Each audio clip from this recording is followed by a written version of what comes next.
Buenos días, ¿cómo les va? Otra vez yo. Vamos a hablar sobre mecanismos de inmunidad antibacterianas como parte de la integración de mecanismos de defensa en el núcleo 4 que abarca enfermedades del aparato, enfermedades virales y bacterianas del aparato respiratorio.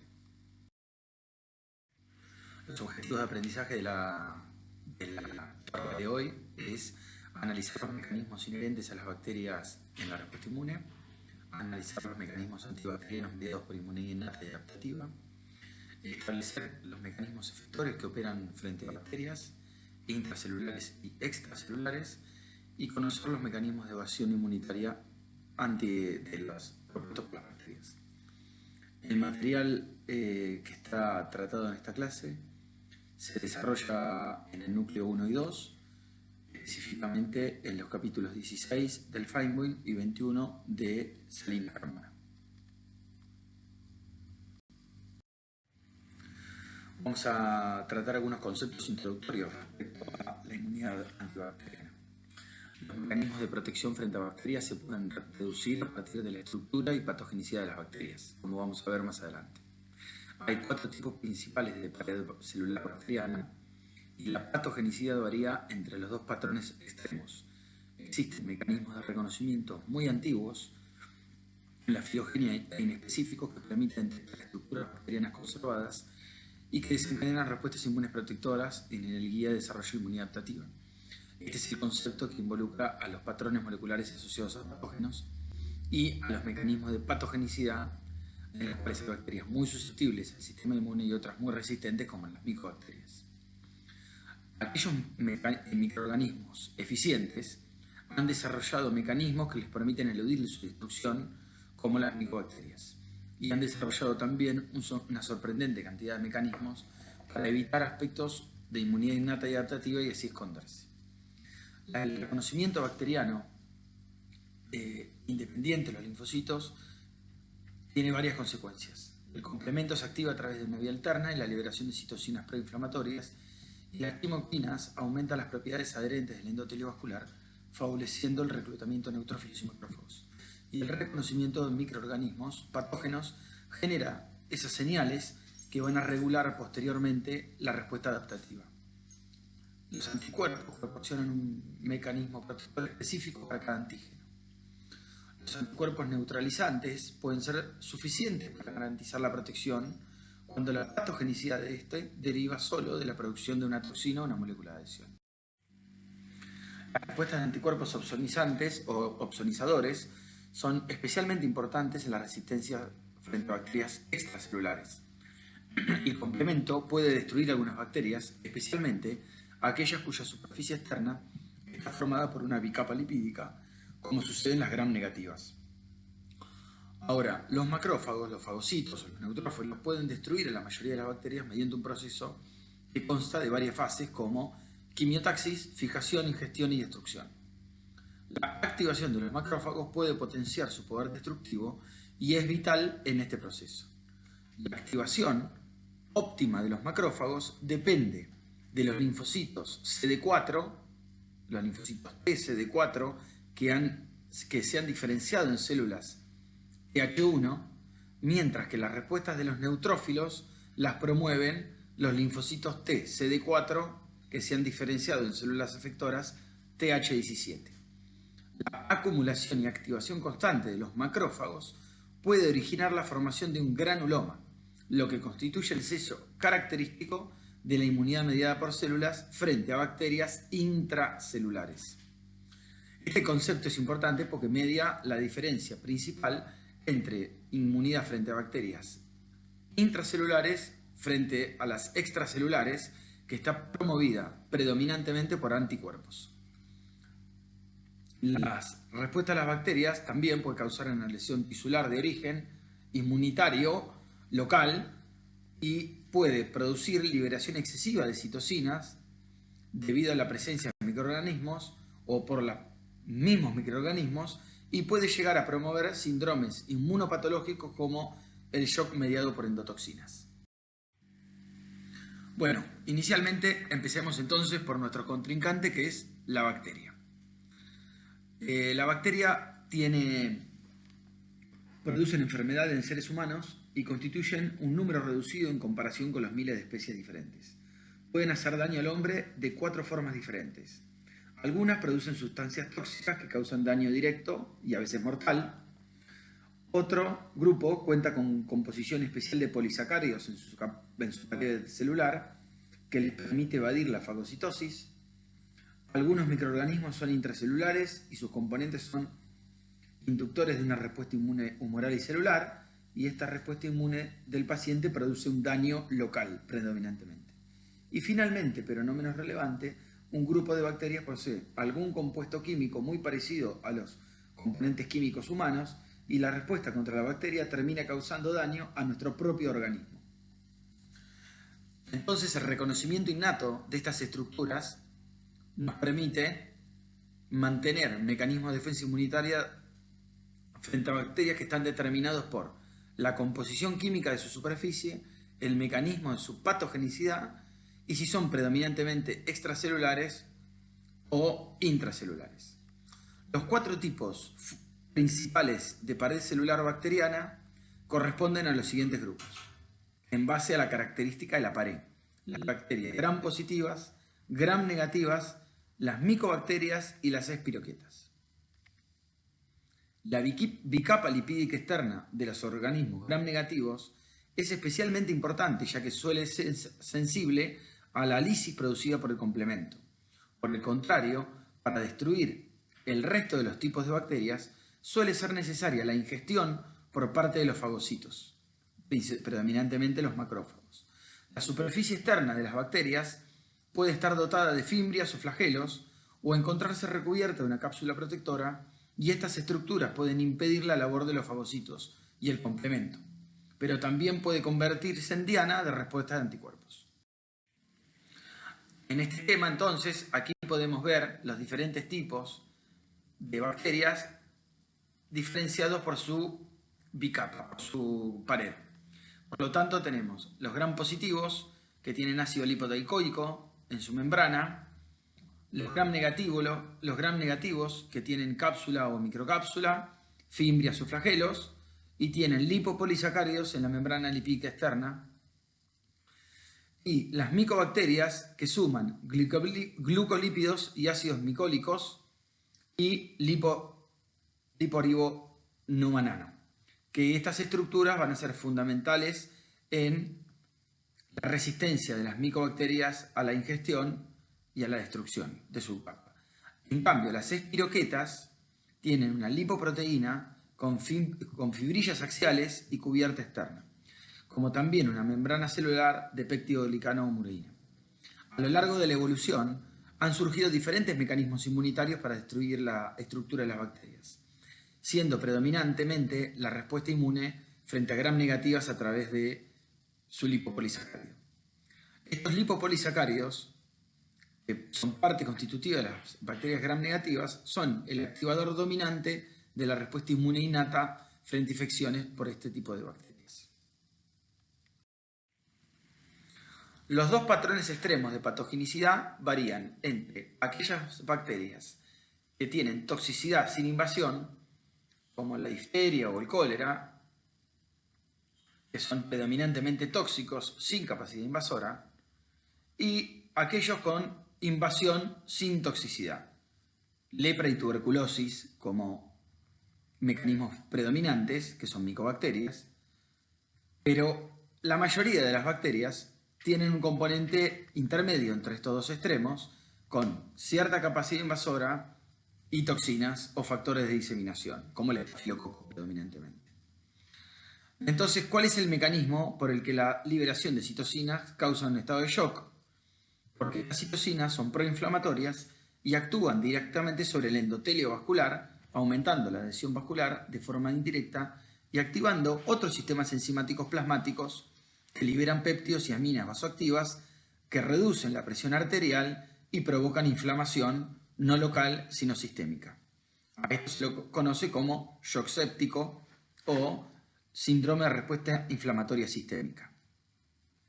Por lo tanto, puede haber estados de capacidad invasiva y toxicidad local, estados puramente invasivos o estados puramente tóxicos. Bueno, por otro lado tenemos al huésped, nosotros que vamos a ejercer resistencia frente a esa infección. Por lo tanto, hemos evolucionado en un orden de respuesta que actúan todas en conjunto, pero que están direccionadas, como vimos, directamente por el reconocimiento del tipo de germen que estamos enfrentando, como vimos, no es lo mismo para virus que para bacterias, y ese reconocimiento inicial lo hace la barrera o el tejido o el epitelio que está en contacto en el reconocimiento inicial de esa infección. En tanto, entonces, ese reconocimiento inicial de la infección está determinado por el tipo de germen que nos infecta. No es lo mismo un gram positivo que un gram negativo, que una micobacteria, que una espiroqueta, que un virus, que un parásito, que un hongo. Depende fundamentalmente de las características del germen, de la indemnidad de la barrera, o sea, que ese tejido esté completo, sin ninguna lesión. Es por eso que en aquellas enfermedades donde hay lesiones crónicas, obviamente, del pulmón, de la piel, del tubo digestivo, se generan mucho más infecciones asociadas a esa falla de la estructura. Y la tolerancia que se ha generado históricamente frente a la flora comensal, que funciona fundamentalmente generando respuestas antiinflamatorias en ese tejido. Los mecanismos antimicrobianos que ejerce la barrera son inherentes a su estructura, a la indemnidad de la estructura, a mecanismos físicos como la descamación de la piel, las secreciones con capacidad de atrapar microorganismos, como ya vimos en lágrimas, saliva, moco, la oscilación ciliar broncopulmonar, los movimientos peristálticos intestinales y también el mecanismo reflejo de la tos, los químicos como las secreciones sebáceas, ciertas enzimas como la lisozima, la saliva, lágrimas, secreciones nasales, los jugos gástricos, el pH ácido de ese jugo gástrico que destruye las parásitas bacterianas y algunas toxinas, las proteínas de unión al hierro que limitan la actividad metabólica de las bacterias y proteínas catiónicas que estabilizan membranas bacterianas como las defensinas y las catelicidinas y otras. Y como vimos, los factores biológicos de esa flora comensal que compite con las bacterias en su nicho de anidaje y además producen mecanismos antibacterianos propios, compitiendo metabólicamente. Los componentes estructurales de la barrera, las células que componen esa barrera, que son células inmunes, y los elementos no celulares inmunes que comprometen la barrera, van a ser nuestros jugadores, nuestra defensa, en una defensa ordenada, que van a permitir generar la segunda línea de defensa, que va a reconocer los componentes bacterianos y montar una respuesta inmune adaptativa específica frente a estos. ¿Y cómo genero una respuesta inmune? En base a los patrones moleculares asociados a patógenos que presentan estas bacterias y van a activar a esos receptores de reconocimiento de patrones que van a direccionar las respuestas inmunes adaptativas del linfocito B y T.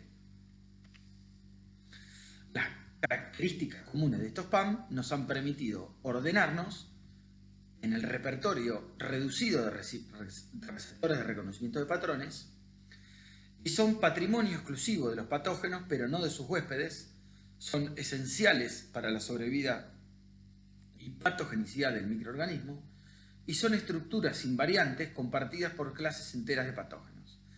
Esto habla de su conservación evolutiva. Por lo tanto, se produce un juego entre bacteria y hospedador que tienen que ver entre los factores de virulencia bacterianos y el adecuado reconocimiento de la primera línea de defensa y la posterior adaptación y generación de una respuesta inmune adaptativa específica que pueda limitar la infección con un menor costo a la lesión inmune generada por esta reacción. Como vimos, hay algunas bacterias que generan toxinas. Estas toxinas pueden generar respuestas inflamatorias sistémicas, incluso la muerte, y también el reconocimiento de esta bacteria pone en mecanismo respuestas inflamatorias, tanto locales como sistémicas, que también pueden dañar severamente al hospedador. Las diferencias fundamentales entre la respuesta inmune innata y la adaptativa son principalmente su estructura del receptor, que en un caso es codificado por el genoma y es reducido en sus patrones de reconocimiento, frente a receptores que pueden reordenar sus genes y generar una diversidad clonal. O sea, podemos tener un ejército de receptores que van a tener las mismas células, los linfocitos T y B, que pueden reconocer específicamente y determinar a un solo patógeno frente a los receptores de inmunidad innata, que son los receptores de reconocimiento de patrones, que están conservados evolutivamente, tienen reacción inmediata, pero no tienen esa fineza en el reconocimiento.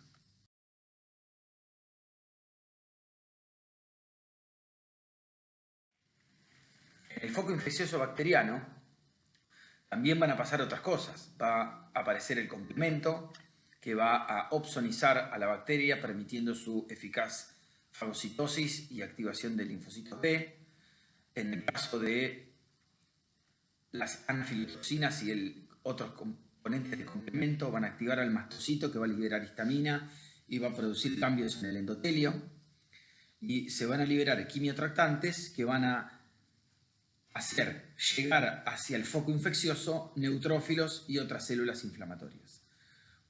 En otro sentido, aquellos macrófagos que han ingerido bacterias van a producir señales para aumentar la permeabilidad vascular, generar respuestas de fase aguda como interleuquina 1 y factor de necrosis tumoral, que a su vez van a generar fiebre y generar señales de alerta tanto locales como sistémicas. El reconocimiento por los receptores de reconocimiento de patrones se produce al inicio de la respuesta y genera señales inflamatorias.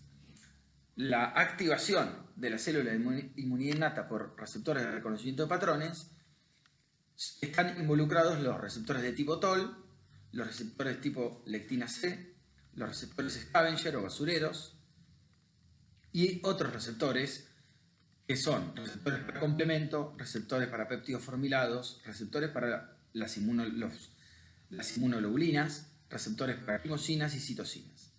La activación de este juego de receptores va a producir un condicionamiento en la respuesta inflamatoria, que como vimos, por ejemplo, para los virus era predominantemente por mecanismo de interferón, y en bacterias tiene otro tipo de mecanismos que van a condicionar la respuesta inmune adaptativa y van a generar señales de alerta local y sistémicas para que permitan la llegada de otras células de la inmunidad adaptativa y la digestión efectiva de la bacteria, como vemos a la derecha en la figura 1A, ejemplificada en el gráfico en el B. Como se digiere la bacteria, se la procesa y ese material digerido es removido por exocitosis y se forman cuerpos apoptóticos. La célula puede entrar en apoptosis si no puede completar adecuadamente esa digestión. La primera línea de defensa, las células de la inmunidad innata que se encuentran en la pared, son los mononucleares, el monocito y macrófago, los polimorfonucleares, que son los neutrófilos, eosinófilos y basófilos, las células natural killer y las células dendríticas. Con respecto a las bacterias, idealmente la respuesta inicial va a estar dada por el neutrófilo en primera fase, el macrófago posteriormente, y las células dendríticas como células de presentación antigénica que posteriormente van a llevar esa bacteria digerida para ser presentada a los linfocitos B y T en los órganos linfáticos secundarios. Y esto se produce fundamentalmente por fagocitosis. La fagocitosis es fundamental en el mecanismo de fagocitosis. ¿Y qué es la fagocitosis? La fagocitosis es un tipo de endocitosis y es la ingestión de grandes partículas como bacterias o células. Recordamos su diferencia fundamental con la pinocitosis, que es la incorporación de fluidos o micromoléculas.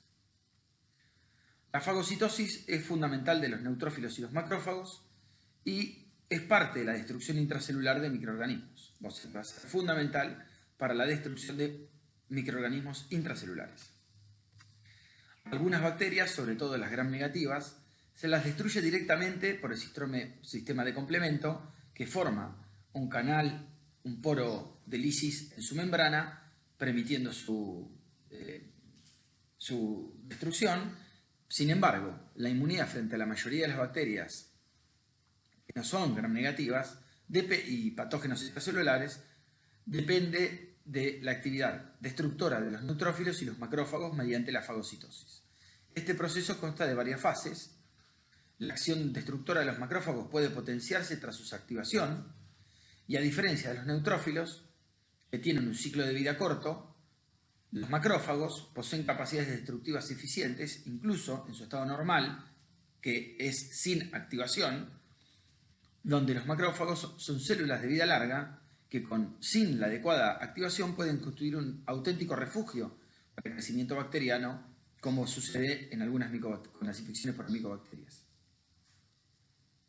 La activación se puede deber por los productos microbianos de por sí, la activación a través de los receptores macrofágicos y por medio de citocinas como el interferón gamma. La activación óptima de los macrófagos depende de un contexto de célula efectora que va a generar el linfocito T CD4 TH1. La acumulación persistente de los macrófagos puede producir la formación de granulomas. Por lo tanto, si hay granulomas, hay destrucción de bacterias intracelulares y un mecanismo de activación celular. En el foco infeccioso, la célula fagocítica debe reconocer al patógeno, activarse y fagocitar al microorganismo para destruirlo intracelularmente. El reconocimiento del microorganismo, como dijimos, va a estar dado principalmente por los receptores de reconocimiento de patrones, de forma directa, y de forma indirecta por la deposición de proteínas, que es la opsonización, que va a ayudar a su fagocitosis por el complemento, promoviendo el reconocimiento temprano, o por los receptores de inmunoglobulinas a los que estas bacterias vienen formando inmunocomplejos. Por lo tanto, el reconocimiento puede ser directo o indirecto. Estos receptores de reconocimiento de patrones, como vimos, los fundamentales en el direccionamiento de la respuesta adaptativa son los receptores de tipo TOL. Para bacterias, fundamentalmente, van a reconocer los receptores de tipo TOL 1, 2, 4 y 6. Siendo el 4 el que reconoce lipopolisacáridos, fundamentalmente, aunque el 5 reconoce flagelina, el 6 reconoce peptidoglicanos y micobacterias y estructuras que son parte de las micobacterias, aunque no son condicionamientos. Como vemos, en pocos receptores podemos reconocer un espectro grande de diferentes tipos de microorganismos. El macrófago destruye al microorganismo por mecanismos dependientes e independientes del oxígeno. El reconocimiento del patógeno, como dijimos, se hace a través de reconocimiento directo o indirecto.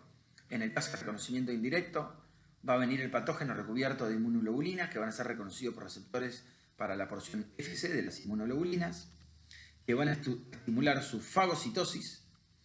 Esa fagocitosis va a producir una formación de una vesícula lisosomal, una vesícula endocítica lisosomal, y lo va a destruir por diferentes mecanismos microbianos. Un mecanismo microbiano dependiente del oxígeno, en donde a través de la generación de radicales libres del oxígeno va a terminar formando anión superóxido e hidróxido de sodio, anión superóxido y peróxido de hidrógeno, que van a permitir la destrucción de la bacteria. Por lo tanto, un defecto en la en la producción de esta enzima o un defecto en la fagocitosis condicionarán severamente a infecciones severas, y por mecanismos microbicidas independientes del oxígeno que están interrelacionados directamente a la acidificación del fagolisosoma. El principal mecanismo microbicida es oxígeno independiente y está mediado por elastases y catepsina G. El anión superóxido solo tiene como función generar un pH intravascular ácido que garantiza el funcionamiento de estas enzimas. Esto es súper importante porque de no ser así, estas enzimas se activarían a pH corporal normal o en situaciones de no tanta inflamación o en otro contexto, activándose, y son de alta capacidad lítica, por lo tanto generarían necrosis y mucha destrucción celular. Los mecanismos microbicidas de oxígeno independientes son un sistema enzimático y proteínas catiónicas que están integrados por los gránulos azurófilos, los gránulos específicos y los gránulos de gelatinasa. Y estos, a su vez, están adecuados a vesículas secretorias que se complementan con el mecanismo microbicida oxígeno dependiente y con la lisis bacteriana efectiva. Las consecuencias de la fagocitosis de los microorganismos son la destrucción intercelular del microorganismo y la producción de mediadores que amplifican la inflamación. Predominantemente la interleuquina 1, el factor de necrosis tumoral y la interleuquina 6.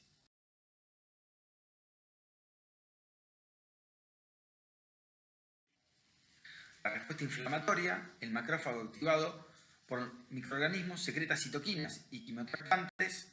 Estas citoquinas, como en la interleuquina 1 y la interleuquina 6 y el TNF, van a medir la activación del endotelio, aumento de moléculas de adhesión, aumento de permeabilidad vascular, extravasación de leucocitos predominantemente, neutrófilos, pero no solamente neutrófilos, sino también algunos monocitos, y mayor drenaje linfático.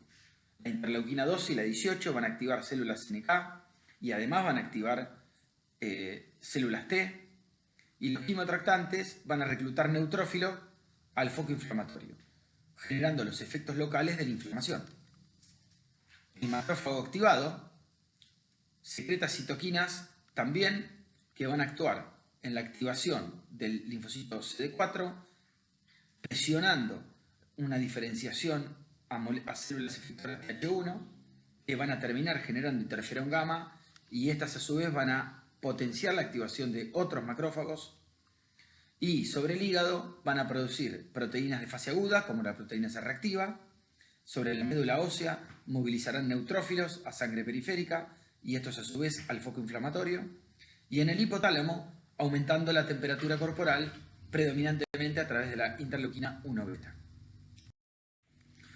Entonces, los efectos de la inflamación aguda, vamos a tener efectos beneficiosos en la limitación de la infección, como el control y detección de la infección, la dilución de toxinas, las llegadas de proteínas de fase aguda y anticuerpos con funciones ozonizantes y neutralizantes, la formación de fibrina, el aporte de oxígeno y drenaje de antígenos a órganos linfáticos secundarios para estimular una respuesta adaptativa, pero también va a haber respuestas indeseables, ¿sí?, que pueden ser potencialmente severas o mortales, como la destrucción tisular que se genera como consecuencia de la digestión mediada por colagenasas y otras proteasas, las obstrucciones de la vía aérea superior por edema o secreción, por ejemplo la epiglottitis por infección de hemófilos o la meningitis con edema intracraneal, la activación frente a antígenos de ambiente inocuos, cuando se activa la inmunidad frente a antígenos que no son tan nocivos, va a generar dolor y en algunos casos estado de somnolencia.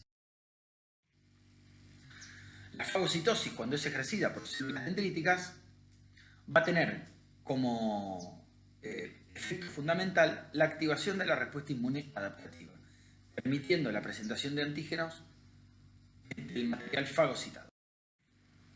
La fagocitosis promovida por células dendríticas va a remover células apoptóticas, va a generar condiciones homeostáticas que que van a generar tolerancia en el sistema y va a generar condiciones inflamatorias generando priming de células inmunes. Las células dendríticas, a medida que maduran, van a tener diferentes... la maduración de las células dendríticas se va a dar una vez digerido el microorganismo y generada la presentación antigénica. Van a haber diferentes contextos de ubicación, por lo tanto hay células inmaduras en el tejido periférico, pero maduras en el órgano linfático secundario. Su capacidad de endocitosis va a cambiar, va a ser alta en el tejido periférico, en la célula inmadura, pero baja en la madura. Su capacidad de procesamiento antigénico, por lo tanto, también es alta para la célula inmadura y baja para la madura. Va a tener baja expresión de moléculas coestimulatorias y de moléculas del complejo mayor de histocompatibilidad, que van a ser extremadamente altas en órganos linfáticos secundarios porque requiere la activación del linfocito T, como así también su capacidad para presentar antígenos y su expresión de moléculas de migración. A medida que las células presentadoras de antígeno, como vemos arriba a la izquierda, ganan en degradación, pierden en presentación antigénica. Por lo tanto, los neutrófilos tienen gran capacidad para ingerir y digerir microorganismos, no así las células dendríticas, que no le hace falta tampoco tanto, porque con presentar algunos de esos antígenos va a tener una notable activación del linfocito T. Las células dendríticas son de vital importancia para la inducción inicial de linfocitos T vírgenes. Por eso es que son las únicas células presentadoras de antígenos profesionales. El contacto con la bacteria en la periferia induce a las células dendríticas inmaduras a migrar a los ganglios linfáticos secundarios y aumentando su capacidad de presentación antigénica. Al aumentar su presentación de inmunocomplejos formados por péptidos y moléculas del complejo mayor de histocompatibilidad, aumenta la expresión de moléculas coestimuladoras y secretan citoquinas que van a permitir la diferenciación del linfocito T en el contexto de ingestión de antígeno que estamos presentando. En este caso, para bacterias en un contexto TH1 o TH2. Algunos de estos mecanismos se producen en forma secundaria tras la formación de citocinas de interferón tipo 1, en el caso de los virus. Los macrófagos activados actúan como células presentadoras de antígeno, pero su acción en general se localiza principalmente en la zona de infección, presentándole antígenos al linfocito T efector en esa zona, induciendo una mayor activación de linfocitos T efectores en vez de estimular a los vírgenes, que los hacen solo las células dendríticas en el órgano linfático secundario. La activación inicial del linfocito T por células dendríticas, los linfocitos B, son capaces también de actuar como células presentadoras de antígeno durante la cooperación TB en el órgano linfático secundario y son esenciales en la protección contra vacunas conjugadas, recordamos, frente a las que tienen polisacáridos como el neumococo o el Haemophilus, en esos nichos de bacterias encapsuladas. La unión de componentes bacterianos a sus receptores de reconocimiento de patrones, como los TOL, induce un entorno rico en citocinas, como el interferón gamma, la interleuquina 12 y la 18, que van a estimular la diferenciación de linfocitos T en vía TH1 en lugar de TH2. Ahora, si yo quiero generar anticuerpos, porque es una bacteria, por ejemplo, polisacárida, o en un contexto de órgano linfático secundario y tengo que activar linfocitos B, voy a generar otro perfil de citoquinas como la interleuquina 4 y la 6, por ejemplo, que van a permitir una diferenciación en un contexto de TH2. La respuesta innata tiene roles cruciales, que es contener la infección y controlar la activación de la respuesta adaptativa y así modelar el tipo de respuesta que yo quiero.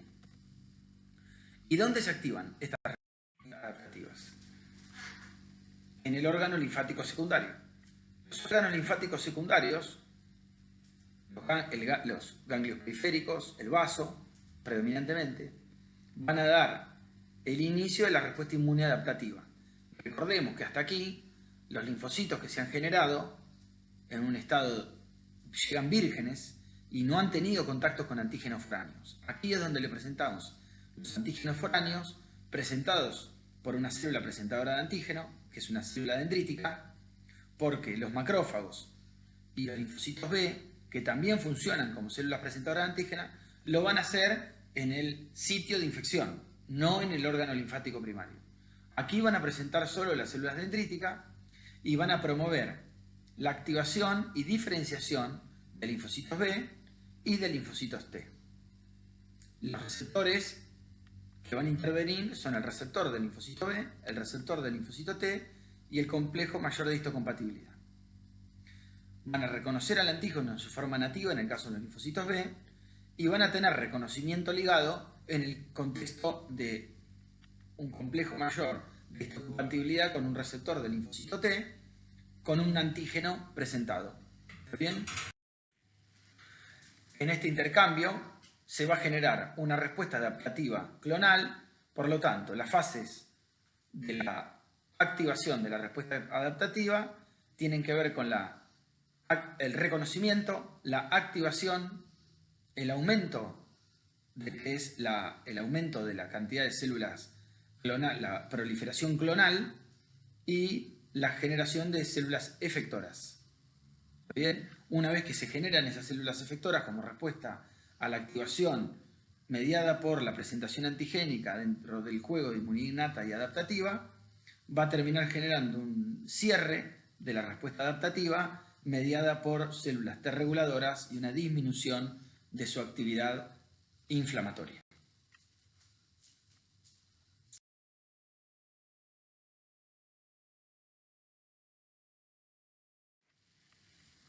En la perspectiva general de la inmunidad mediada por linfocitos CD4, entonces tenemos que aquí en el órgano linfático secundario se estimula el desarrollo efector de linfocitos CD4 en la zona cortical del ganglio, donde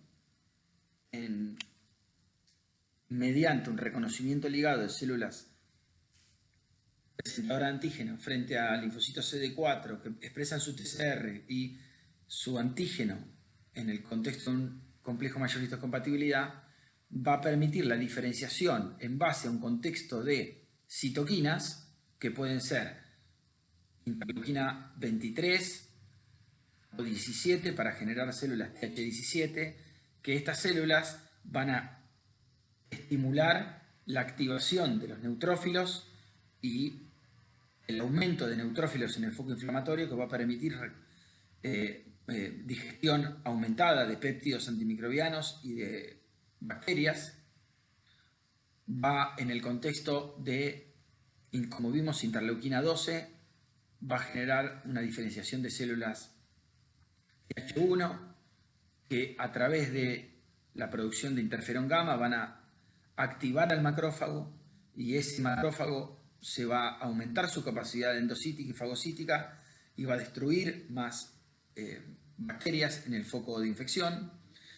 También el macrófago se puede activar por opsonización mediada por anticuerpos de aquellos linfocitos B que se han podido diferenciar en un contexto TH2 y ese linfocito B se ha diferenciado en una célula plasmática y generó cambio de isotipo que produce IgG específica para ese antígeno. Esto va a llevar unos días. Por lo tanto, esto es una respuesta más tardía a la infección, no es en el primer momento, y puede ser para futuras exposiciones al mismo germen. Los diferentes tipos efectores de linfocitos T, recordamos entonces, son TH1 en el contexto de interleuquina 12, TH2 en el contexto de interleuquina 4, TH17 en el contexto de factor de crecimiento transformante beta o interleuquina 6 y generan predominantemente interleuquina 17. La TH9, que genera predominantemente interleuquina 9 y responde principalmente a infecciones extracelulares y parasitarias. Las TH22, que también se responden específicamente para infecciones extracelulares y activan neutrófilos de forma muy eficaz. Y la culminación de la respuesta inmune, que va a estar a cargo de las células T reguladoras, que tienen como mediador la interleuquina 10 y el factor de crecimiento transformante beta, y las células T foliculares, que son las que van a encontrarse en los órganos linfáticos secundarios, que no van a requerir presentación antigénica previa y van a estar a cargo de el control de infecciones extracelulares y la activación de linfocitos B. En este esquema, que está adaptado de una presentación acerca de el control de la respuesta inmune, podemos ver cómo la presentación, abajo a la izquierda, cómo la presentación antigénica en el contexto de una célula dendrítica produce una diferenciación específica en un contexto de diferenciación específica acorde a las citoquinas que se producen de acuerdo al receptor de reconocimiento de patrones que se utilizó para reconocer ese antígeno, está condicionando su reconocimiento y por lo tanto su respuesta inmune específica que se va a generar la activación de las células T foliculares, que son células T que ya estaban en el órgano linfático y que van a promover la activación del linfocito B mediante la cooperación del linfocito T y B en este contexto, generando la presentación antigénica,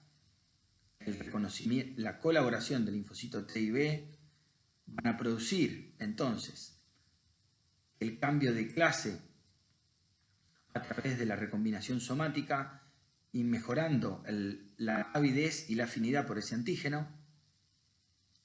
Esto va a condicionar la creación de linfocitos B específicos que van a generar anticuerpos, y estos anticuerpos van a ser generados por los plasmocitos que se encuentran en la médula ósea, y en el órgano linfático secundario se produce la hipermutación somática y el cambio de clase, generando además una selección específica de células B que van a generar memoria, que van a quedar en ese lugar, las células memoria que van a quedar dentro del órgano linfático secundario y van a estar disponibles para futuras infecciones, generando una respuesta inmune adaptativa, inmediata y súper eficiente. A la derecha, en la imagen, tenemos un esquema de protección frente a bacterias extracelulares y hongos, mediados principalmente por células efectoras TH17 y TH22, que a través de la secreción de interleuquina 17 e interleuquina 22 van a generar cambios en la estructura de los tejidos de la barrera, activándolos, haciéndolos más eficientes y activando neutrófilos y macrófagos también para que digieran estos microorganismos, y a citocinas inflamatorias para que limiten la actividad metabólica de estos. En base al tipo de reconocimiento se direcciona la respuesta inmune adaptativa en su respuesta. Los mecanismos TH1 y TH17 son predominantes para patógenos intracelulares, median la maduración de los fagolisosomas en los macrófagos y activan a aquellos macrófagos, produciendo interferón gamma y ciertas otras citoquinas. El mecanismo TH2, por lo tanto, se utiliza predominantemente para patógenos extracelulares, con un perfil de citoquinas particular, que son 4 y 5, produciendo anticuerpos neutralizantes y mecanismos de opsonización bacteriana mediadas por complemento. Las células citotóxicas pueden destruir células infectadas, que son las células CD8, y pueden liberar microorganismos intracelulares al destruir las células infectadas. Esto concuerda con el papel esencial que tienen los linfocitos TCD8 en la resistencia frente a bacterias intracelulares, predominantemente frente a micobacterias, y es el objetivo actual de la generación de vacunas como nuevas vacunas para tuberculosis. Las defensas antibacterianas dependientes de anticuerpos son vitales en las interacciones frente a bacterias y protegen al anfitrión limitando su mecanismo de patogenicidad, sobre todo para bacterias extracelulares, aunque no está limitado a esto. Está claro que los anticuerpos desempeñan un papel esencial en respuestas frente a toxinas, neutralizando las toxinas e impidiendo que se unan a sus células diana, y asimismo pueden bloquear toxinas que actúan a nivel local o enzimas degradantes. Los anticuerpos frente a antígenos bacterianos pueden estar dirigidos frente a fimbrias, ácido lipoteicoico o algunas cápsulas, generando lesiones mediadas por complemento en la bicapa lipídica de la bacteria o bloqueando sus mecanismos de transporte. También pueden estar dirigidos a la proteína M de las bacterias o las cápsulas, facilitando su opsonización, neutralizando los repelentes inmunitarios, o sea, los mecanismos de evasión inmunitaria que tienen las bacterias, y también frente a toxinas, neutralizando las toxinas de las bacterias y neutralizando factores enzimáticos que permiten la invasión de las bacterias. El efecto de los anticuerpos y el complemento sobre la actividad o eliminación de las bacterias disminuye dramáticamente el tiempo de actividad de la respuesta inmune.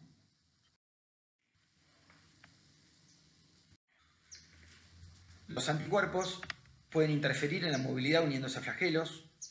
La IgA secretora es fundamental en las mucosas porque impide la unión entre bacterias y las células epiteliales y genera la translocación bacteriana mediada por anticuerpos, que tiene efectos antiinflamatorios, limitando la respuesta inflamatoria en el tejido. También es probable que algunos anticuerpos sean capaces de bloquear funciones esenciales, como vimos, funciones enzimáticas o metabólicas de las bacterias. También es importante su rol frente a toxinas y su opsonización para hacer más eficaz la respuesta inmune. Los anticuerpos IgM se unen a estructuras bacterianas normales, como la fosforicolina, que se unen de manera natural y son importantes en la protección frente a algunas bacterias. Algunos anticuerpos fijan complemento con más eficacia que otros, pero solo los anticuerpos IgM e IgG son los que fijan complemento, y de estos, IgM, IgG3 e IgG1 son los que mayor afinidad muestran por los receptores de Fc y fijan complemento. ¿Existe una manera de acelerar estos procesos de forma natural? Y los procesos de activación celular y de generación de respuesta inmune frente a bacterias se pueden acelerar dramáticamente a través de mecanismos de opsonización. La opsonización es el principio fundamental que colabora a través de productos de degradación de C3, el C3b predominantemente, y al ser reconocido por el receptor en el linfocito B, recluta moléculas transmisoras de señales para formar un complejo de activación muy poderoso que desencadena eficazmente una respuesta inmune, acelerando por 1000 veces la activación y la velocidad frente a aquellas partículas que no están opsonizadas. El C3b degrega los inmunocomplejos, favorece su aclaramiento, activa y amplifica la respuesta inmune celular mediada por linfocitos B y activa a través de inmunocomplejos que contienen a los antígenos derivados de los microorganismos patogénicos de la muerte de las células que el anfitrión forma con la bacteria. La activación completa de los inmunocomplejos a través de la vía clásica opsoniza de forma eficaz estos inmunocomplejos, activándose en círculo de retroalimentación positiva, y ayuda a evitar su precipitación en tejidos. La adherencia de inmunocomplejos a los eritrocitos proporciona también una forma eficaz de transportarlos como carga peligrosa a los sitios de eliminación, que van a ser el sistema retículo endotelial, en el hígado y en el vaso.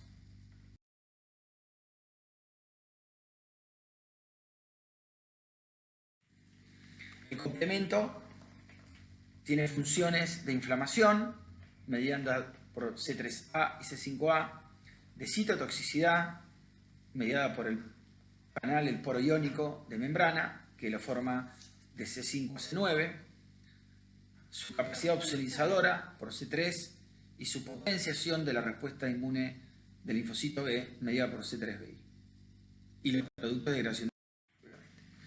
Recordando la activación de la vía clásica, la vía clásica se activa, como dijimos hasta acá, mediada por el inmunocomplejo, que va a ser predominantemente IgM o IgG. Este IgG recordamos que es predominantemente 1 y 3, unido a un antígeno, que van a activar vía clásica a través de C1, que C1 se va a unir. C1 es una enzima trimérica que tiene activación propia, se activa a través del inmunocomplejo, que va a catalizar la activación de C4, que va a generar dos componentes, C4b y C4a.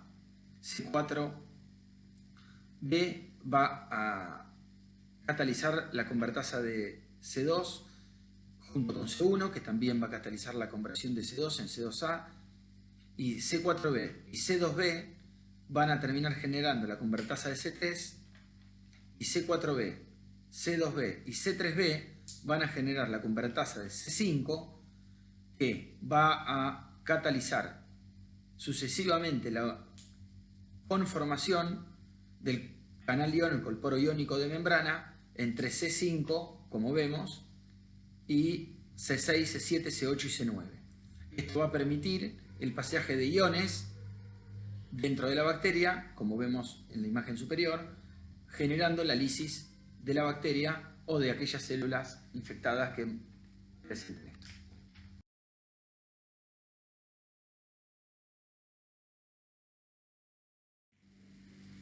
La activación del complemento puede darse por tres vías distintas. La vía clásica, que se activa mediante inmunocomplejos, antígeno-anticuerpo, C1, C4 y C2. La vía de las lectinas, que se activa vía manosa, que se activa por los receptores derivados de la lectina o la manosa, que se unen a los mananos de los patógenos en la superficie, que activan C4 y C2. O la vía alterna, que se activa por la superficie bacteriana, predominantemente lipopolisacáridos, que activan C3 directamente a través de factor B y factor D. Concluyen todas las vías de activación en conformación de la convertasa de C3, que va a catalizar la conversión y la acción del poro iónico membrana, y además va a generar junto a C4 y C5A péptidos mediadores de inflamación y reclutamiento de fagocitos. C3b va a unir al complemento, va a ser la parte del complemento que se une a los patógenos para hacer aumentar su fagocitosis, opsonizando a los patógenos, y además va a aumentar el C3BI, el reconocimiento y la activación de linfocitos B, y va a remover inmunocomplejos. Pero también van a participar en la formación del complejo de ataque de membrana y va a permitir la lisis de ciertos patógenos y algunas células que se muestren receptores o se encuentren infectados. Existen dos mecanismos de opsonización, uno que es independiente de anticuerpos y otro que es incrementado por anticuerpos.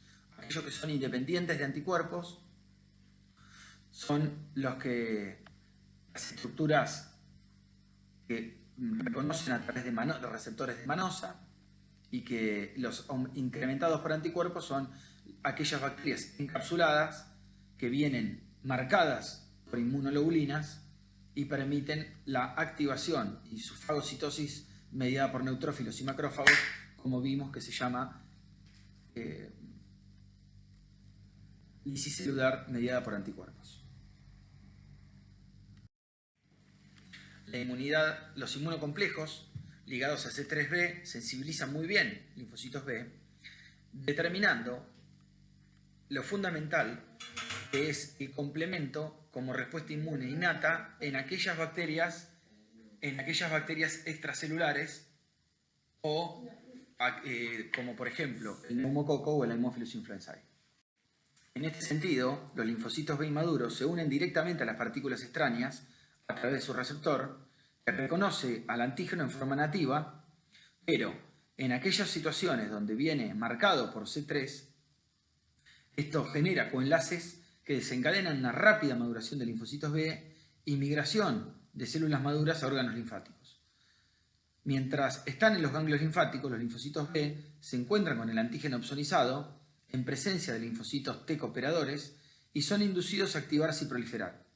Finalmente, en órganos linfáticos secundarios, las células foliculares dendríticas capturan al antígeno a través de los fragmentos de C3 y utilizan este como cebo para seleccionar también linfocitos B correctamente y cambiarlo y combinarlos para que maduren y proliferen. Entonces, la localización intracelular de las bacterias resulta ventajoso para las bacterias porque este hábitat permite evitar muchas defensas del huésped. Esto es fundamental para tuberculosis. Es un ejemplo paradigmático de bacteria intracelular.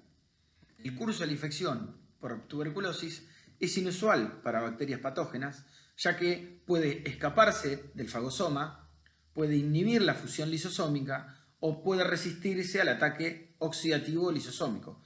Esto habla de los mecanismos de virulencia de las diferentes micobacterias, por eso que hay diferentes grupos de micobacterias que se diferencian básicamente por sus mecanismos de escape al sistema inmune y sus factores de virulencia. Hay micobacterias que son específicas del humano, como la tuberculosis, y micobacterias que se encuentran también en otras especies, como el complejo Mycobacterium avium y otros.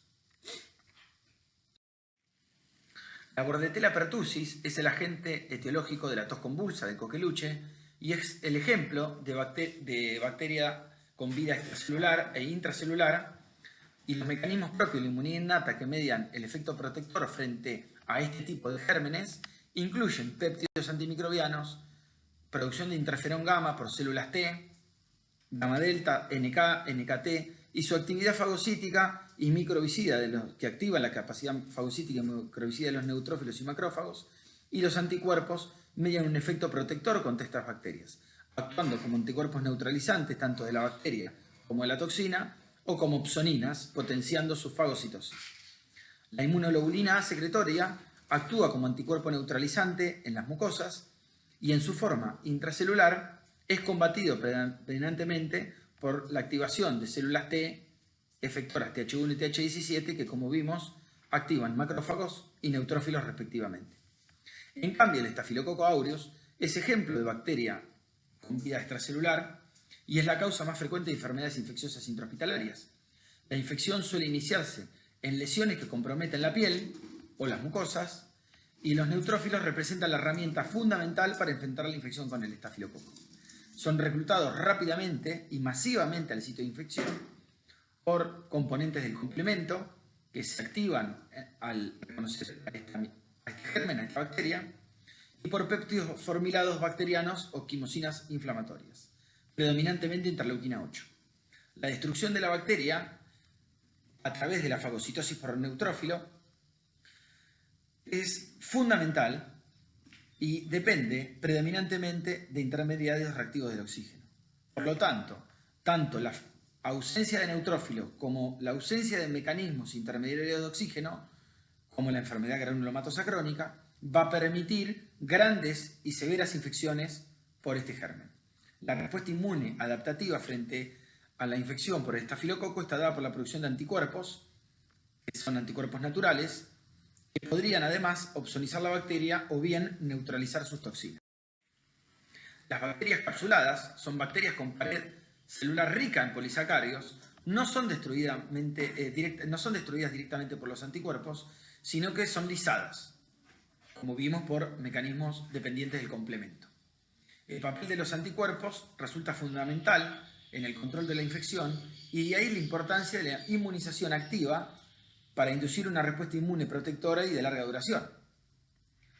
Cabe recordarse que hay varios polisacáridos bacterianos que se comportan como antígenos T independientes, como los polisacáridos del neumococo, y inducen respuestas de isotipo IgM que no dejan memoria. Es por eso que en las vacunas utilizamos una estrategia de formación de inmunoglobulina G a través de adyuvantes generar una respuesta de isotipo IgG de larga duración. Los anticuerpos específicos opsonizan la bacteria para que sea destruida y la pared bacteriana con polisacáridos inhibe su fagocitosis, pero esta pared bacteriana puede ser contrarrestada si tenemos buenos mecanismos de generación de anticuerpos. El Haemophilus influenzae, la Neisseria gonorrhoeae o la Neisseria meningitidis, junto con el Streptococcus pneumoniae, son ejemplos típicos de este tipo de bacterias polisacáridas que generan predominantemente infecciones importantes respiratorias, neumonías, meningitis y sepsis en el huésped.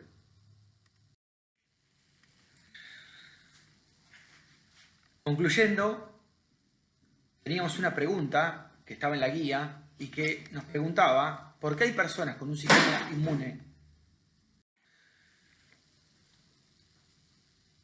Hay dos aspectos diferentes de la relación del Mycobacterium en tuberculosis con el huésped que condicionan la eficacia de la inmunidad, permitiendo en consecuencia su persistencia. Uno es la demora con la cual se genera la respuesta inmune adaptativa frente a la infección por tuberculosis, dada su localización intracelular. La demora en la inducción de la respuesta inmune adaptativa compromete su eficacia para erradicar el proceso infeccioso, ya que es tardío y la activación de linfocitos T vírgenes específicos, que como vimos tienen que ser TH1, va a tardar un tiempo y este tiempo va a permitir la diseminación y el establecimiento de la infección por Mycobacterium tuberculosis. Este retardo condiciona que se atrase la migración de células T efectoras al foco de infección en el pulmón, específicamente en alvéolos infectados, y suele visualizarse recién 2 o 3 semanas posterior a la infección. Esto permite que las micobacterias establezcan un nicho productivo en el órgano infectado y los macrófagos, específicamente alveolares, favoreciendo por la ausencia de células TH1 que activen este macrófago. Una vez instalado este nicho, el arribo de células TH1 podrá controlar la extensión de la infección generando un granuloma, en algunos casos con casio, como granuloma casioso. El mecanismo que pone en juego la bacteria al fin de abortar el proceso de maduración de los fagosomas, como vimos en la primera diapositiva, es un proceso que confiere a estas estructuras una apropiada capacidad microbicida, por lo tanto, hay dos situaciones, tanto el retardo de la activación de linfocitos T como la alteración de del mecanismo, la resistencia a la fagocitosis que impone la bacteria. Para cumplir su objetivo, la micobacteria emplea diversos componentes, entre ellos el lipoarabinomanano de la membrana, que es un compuesto de la pared bacteriana que es liberado en la infección y previene el incremento de niveles de calcio citosólicos que suele acompañar la fagocitosis y que es requerido para la maduración del fagolisosoma y para que se active el fagolisosoma. Por lo tanto, ese mecanismo, esa condición de la pared bacteriana es la que retarda la digestión por el fagolisosoma y también el retardo de la inmunidad adaptativa, como vimos en la diapositiva anterior, que hace que no se generen células efectoras que activen al macrófago, confieren la normalidad de la infección en personas inmunocompetentes. Finalizando entonces y resumiendo, los principales mecanismos de evasión de la respuesta inmune propuestos por las bacterias son la inhibición de la fagocitosis, como vimos, las micobacterias, pero no solo las micobacterias, sino también las cápsulas polisacáridas, en Haemophilus influenzae, Streptococcus pneumoniae y Neisseria meningitidis, pueden inhibir la activación del sistema de complemento y evitar su fagocitosis. La inhibición de la presentación antigénica por Mycobacterium tuberculosis, Escherichia coli, clamidia, etc., cólera, por ejemplo, inhiben la expresión de moléculas de clase 2, limitando la presentación antigénica propuesta por las células dendríticas, comprometiendo la capacidad de activación del linfocito T4. La variación antigénica, que es la conversión génica que involucran la transferencia no recíproca de segmentos de DNA entre secuencias homólogas de las bacterias. Estos mecanismos parecen desempeñar papel central como promotores de variabilidad de antígenos bacterianos, permitiendo a ciertas bacterias evadir la respuesta inmune adaptativa por parte del huésped, específicamente el neoconococo. Es el agente etológico de la gonorrea, que es una infección de transmisión sexual. Expresa una adhesina que le permite adherirse a las células epiteliales del huésped, y esta molécula, que se llama pilina, presenta una fuerte inmunogenicidad, o sea, es muy inmunogénica, provoca una gran reacción inmune. La variación antigénica que sufre la pilina ocurre como consecuencia de un fenómeno de recombinación genética que conduce al intercambio de un segmento génico por otro. Entonces, le permite a la nueva progenie bacteriana modificar el antígeno inmunodominante y evadir su reconocimiento. No es la única, hay otras bacterias gram negativas que tienen esto y que utilizan mecanismos similares, sobre todo a través de los lipopolisacáridos. La secreción de factores de virulencia que son exportados al interior de células del huésped, que permiten su toxicidad, la manipulación de la muerte celular, suprimiendo la apoptosis de células infectadas, y la generación de superantígenos. Los superantígenos no solo son aquellos gérmenes que provocan la activación no específica del sistema inmune adaptativo. En vez de generar un clon contra un único germen, se generan clones contra muchos. Por lo tanto, hay una gran activación inmune que permite la diseminación de estos gérmenes. Por ejemplo, el Staphylococcus aureus, predominantemente. También, en este sentido, el micoplasma y el virus de la influenza. Bueno, les dejamos un gran saludo y hasta la próxima. Espero que les haya servido. Hasta luego.